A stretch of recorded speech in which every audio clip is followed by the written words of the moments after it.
All right, so here we're taking a close look at the Atlantic Ocean, and we're looking at the gyres number 3 and number 4, the North Atlantic and South Atlantic subtropical gyres.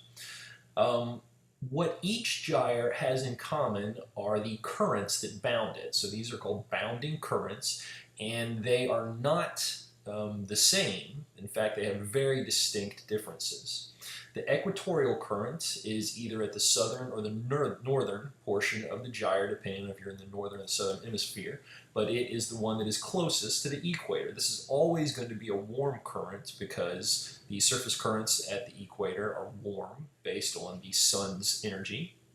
We also have western boundary currents, and these western boundary currents, as you guys can see, are warm as well.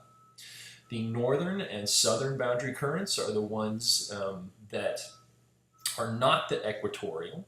And you can see that in the North Atlantic gyre, we have a northern Atlantic current that is warm and strong that's extending up next to Greenland.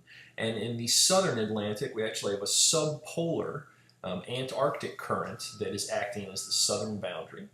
And then we also have eastern boundary currents, and those eastern boundary currents in both cases are weaker and colder.